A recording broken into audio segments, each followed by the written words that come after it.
ہماری قوت کے اعتبار سے ان کی قوت بھی زیادہ ہے، لیکن اللہ نے انسان کی حفاظت کا اہتمام فرمایا ہوا ہے، جس کی وجہ سے صرف وہی بندہ ان کا شکار بنتا ہوگا یا اس پر اثرات مرتب ہوتے ہوں گے جو اپنے اس حصار کو ختم کر دیتا ہے۔ جس طرح ایک موبائل کے اوپر لیمینیشن کر کے اس کو پانی میں پھینک بھی دیا جائے تو پانی اس کے اندر انٹر نہیں ہو سکتا جتنی دیر تک کہ وہ لیمینیشن خراب نہ ہو جائے۔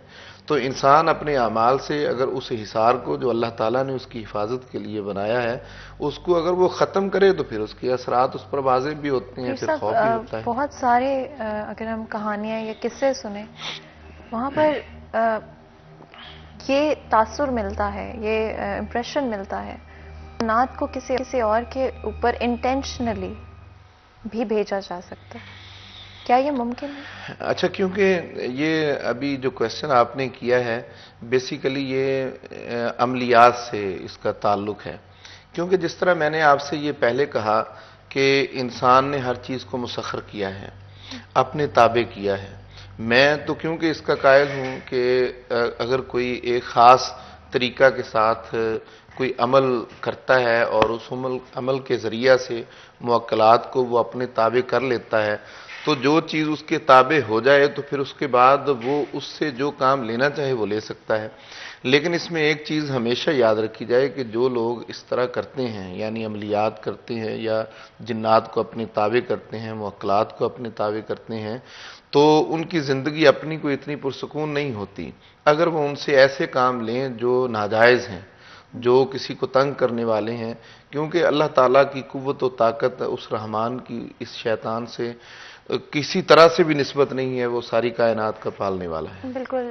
جب بریک سے واپس آئیں گے تو قرآن اور ہمارے پیارے نبی صلی اللہ علیہ وسلم کی سنت کی روشنی میں کس طرح سے جنات سے کو میں کوئی اس طرح کے الفاظ نہیں استعمال کرنا چاہتی، لیکن مزید جو ہے کس طرح سے ذکر کیا گیا ہے اور کیا سورج ہیں، کیا چیزیں ہیں جو کہ ہم کر کے اپنے آپ کو اس طرح کے لوگوں سے جو اس طرح کی چیزیں کرتے ہیں ان سے بچا سکتے ہیں۔ مزید بھی گفتگو کریں گے، لیکن اس سے پہلے چھوٹا سا بریک لیں گے۔ بریک کے بعد حاضر ہوتے ہیں، کہیں مت جائیے گا، ہمارے ساتھ رہے گا۔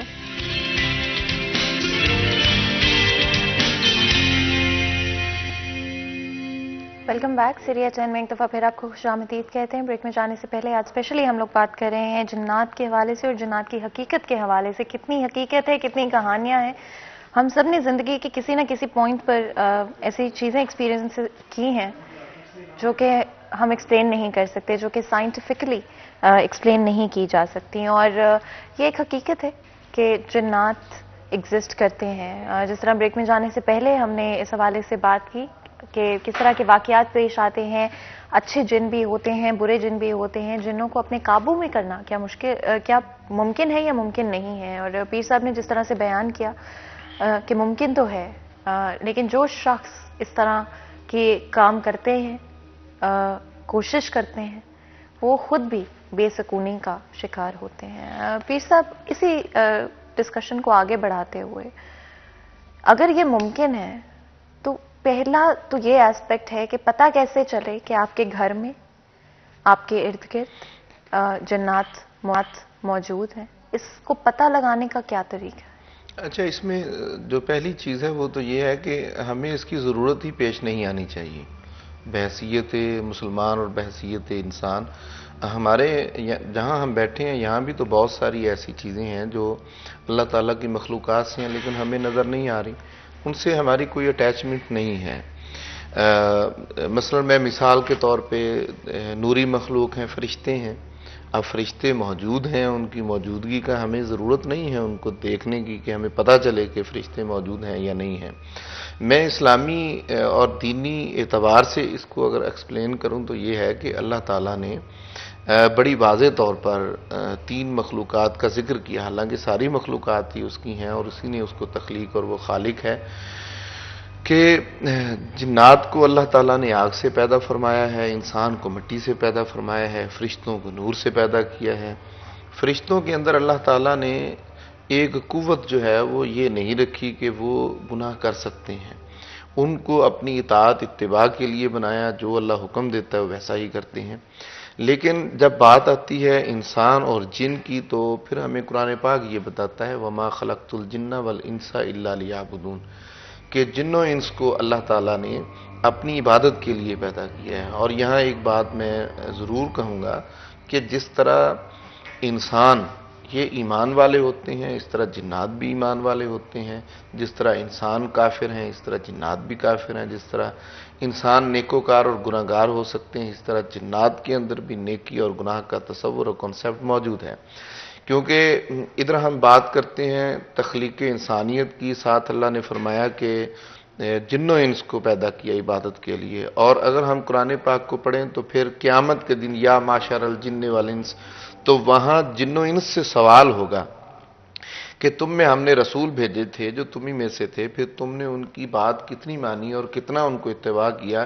یعنی یہ دو ہی مخلوقات میں سے یہ دو ہی ہیں جن کا قیامت کے دن یہ فیصلہ ہوگا کہ جنت اور دوزخ میں کون کون جائے گا. تو یہ تو ایک بڑی واضح سی بات ہے کہ جن کا جو تصور ہے وہ ہمیں اسلام نے دیا ہے. اب یہ جو تخلیق انسانی سے پہلے اس کی تخلیق ہے، روئے زمین پر صرف جنات تھے، یہ آپس میں جھگڑتے بھی تھے، فساد بھی کرتے تھے.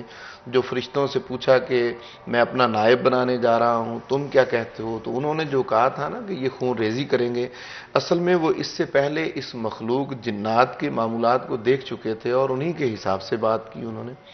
تو اصل چیز یہ ہے کہ وہ جو انسان کو تنگ کرتے ہیں، یا وہ جو شرارتی ہیں، یا وہ جنات جو نان مسلم ہیں. اب بالکل یہ بات بھی میں اس سے پہلے کہہ لوں کہ نبی صلی اللہ تعالیٰ علیہ وسلم ہی کی امت میں سے جنات ہیں اور آپ انہی کی طرف مبعوث کیے گئے ہیں. آپ رسول الثقلین ہیں، یعنی جن و انس کی طرف بھیجے گئے ہیں. حضرت سلیمان علیہ السلام کے دور کی اگر ہم بات کریں تو اس وقت ہمیں تو بڑے واضح طور پہ نظر آتا ہے کہ وہاں آپ کے دربار میں جنات موجود ہوتے تھے. جو آپ نے اس سے پہلے سوال کیا تھا نا کہ جنات کو تابع کیا جا سکتا ہے کہ نہیں کیا جا سکتا، اب قرآن پاک سے بھی ایک دلیل سامنے آ گئی کہ جنات حضرت سلیمان علیہ السلام کے تابع تھے. اور حدیث مبارکہ میں، قرآن مجید میں اس بات کو ذکر ہوا کہ حضرت سلیمان علیہ السلام ان کو کسی نہ کسی کام پہ لگاتے تھے اور وہ آپ کے حکم کے مطابق وہ کام کرتے تھے. اس کا مطلب یہ ہے کہ انسان کے وہ تابع ہو سکتے ہیں اور انسان جیسے کہے ان سے وہ ہو بھی سکتا ہے. بلکہ یہاں تک کہ روایات میں ہے کہ مسجد اقصیٰ کی جو پہلی تعمیر ہے وہ جنات سے حضرت سلیمان علیہ السلام نے کروائی ہے. تو وہ قبلہ اول جو ہے اس کی تعمیر جنات سے کروانے والے جو ہیں وہ یقیناً اللہ تعالیٰ کے نبی ہیں جو بشر ہیں اور انسان ہیں. تو یہ تابع ہو سکتے ہیں. لیکن سب سے اہم ترین جو چیز ہے جو ہم اس ٹاپک میں جس کو سالو کرنا چاہتے ہیں، جس مسئلے کو، وہ یہ ہے کہ کیا ہر ایک انسان پر جنات کے اثرات ہیں؟ تو بالکل غور سے سن لیں، ایسا نہیں ہے. یہ اس طرح سے نہیں ہے. حالانکہ حدیث مبارکہ میں ہے کہ ہر انسان کے ساتھ ایک فرشتہ بھی ہے اور ایک اس کا ہمزاد یعنی جن اور شیطان بھی ہے جو اس کی برائی پہ لگاتا ہے، فرشتہ اس کو نیکی پہ لگاتا ہے. آپ صلی اللہ علیہ وسلم سے پوچھا کہ آپ کے ساتھ بھی، آپ نے فرمایا میرا شیطان جو ہے وہ مسلمان ہو چکا ہے جو ان کے ساتھ ہمزاد ہے. لیکن بات یہ ہے کہ ہم جو عام انسان ہیں، ہمارے ہاں یہ میں بالکل یہ واضح کہہ رہا ہوں کہ ایک لمٹ ہے جو اللہ تعالیٰ نے ہر ایک کے لیے رکھا ہے. انسان اس سے زیادہ طاقتور ہے. وہ انسان پر اس طرح سے اثرات نہیں ڈال سکتے جس طرح ہمارے ذہن اور وہم و گمان کے مطابق ہیں. اب دیکھیے کہ اگر ہم انسانوں کو دو حصوں میں تقسیم کریں، ایک مسلمان ہے، ایک نان مسلم ہے. پھر مسلمانوں میں کچھ لوگ وہ ہیں جو نیکوکار، متقی، پرہیزگار ہیں اور کچھ گنہگار ہیں. تو یہ یاد رکھیے کہ جو گنہگار ہے جو اور متقی ہے وہ دونوں برابر تو نہیں ہیں. اسی طرح اثرات کے اعتبار سے بھی قطعاً ایسا نہیں ہے کہ کوئی شخص ذکر اللہ کرنے والا ہو، کوئی شخص. اب ان کے لیے دیکھیے یہ در و دیوار ان کے لیے رکاوٹ نہیں ہے. ان کے لیے اللہ تعالیٰ کا ذکر رکاوٹ ہے. ان کے لیے اللہ تعالیٰ کے جو کلام ہے وہ رکاوٹ ہے. اللہ تعالیٰ کی عبادت رکاوٹ ہے. تو اللہ تعالیٰ کے ذکر اذکار کے ساتھ ہم بڑی آسانی سے اپنے آپ کو محفوظ کر سکتے ہیں.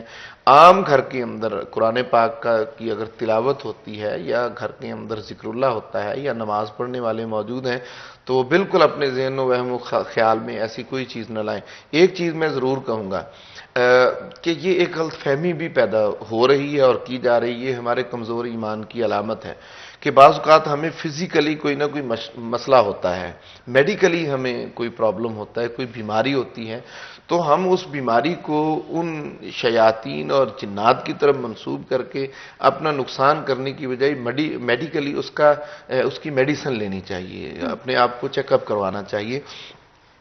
ہر چیز کے پیچھے جن نہیں ہے کہ سر درد ہوا ہے تو بھی جن ہے، بخار چڑھ گیا اپنے ہے تو آپ بھی کو جن ہے۔ جنات سے بچانے کے لیے اگر کوئی سورہ، بیکاز ہمارے پاس وقت ختم ہو گیا، بالکل کوئی اگر جی ایک تو میں وہ ابھی جو مجھ سے کویسچن ہوا تھا تو میں ان سے یہ کہوں گا کہ وہ سورہ بقرہ کی 7 دن تک تلاوت اپنے گھر میں کریں۔ ویسے آج کل ہمیں مزید آسانی یہ ہے کہ ہمارے پاس ڈیوائسز ایسی ہیں، موبائل وغیرہ موجود ہے، تو ہم اس پہ وہ لگا کے تو گھر کے اندر اس کی تلاوت قرات ہو سکتی ہے۔ بہتر تو یہ ہے کہ خود اس کی تلاوت کی جائے۔ اور پھر اس کے بعد آپ صلی اللہ تعالیٰ علیہ وسلم کا ایک طریقہ مبارک تھا، وہ میں ضرور بتاؤں گا، اس سے پہلے بھی شاید کسی پروگرام میں بتایا ہو، کہ جب آپ صلی اللہ علیہ وسلم رات کو سونے لگتے، حضرت عائشہ صدیقہ رضی اللہ تعالیٰ عنہ آپ فرماتی ہیں کہ آپ صلی اللہ علیہ وسلم سورہ اخلاص پڑھتے، تعوذین یعنی قل اعوذ برب الفلق پڑھتے، قل اعوذ برب الناس پڑھتے، اور پھر اس کو اپنے ہاتھ پر پھونک مارتے، دم کرتے، اور پھر اس کو اپنے پورے جسم کے اوپر پھیر لیتے۔ تو وہ جن کے بچے ڈرتے ہیں یا جو گھر کے اندر محسوس کرتے ہیں کہ ایسی چیز ہے، تو پھر وہ سورہ بقرہ کی تلاوت کریں، اور یہ والا معمول رات کو بنائیں کہ رات کو سوتے وقت سورہ اخلاص اور تعوذین ان کی وہ تلاوت کر کے اور اپنے اوپر دم کر کے سوئیں، تو اللہ تعالیٰ اس کلام کی برکت سے ان کو محفوظ رکھے۔ بالکل، بہت بہت شکریہ پیر صاحب آج ہمیں جوائن کرنے کے لیے، اور بہت ہی اچھی اور آگاہی، ایک تو اویئرنیس جنریٹ کرنے کے لیے سبجیکٹ کے اوپر، اور کچھ ایسے طریقے بتانے کے لیے بھی جہاں پر ہم اپنے آپ کو جنات سے محفوظ رکھ سکتے ہیں۔ یہاں پہ آج کے پروگرام کا وقت ختم ہوتا ہے، مجھے اجازت دیں، اللہ حافظ۔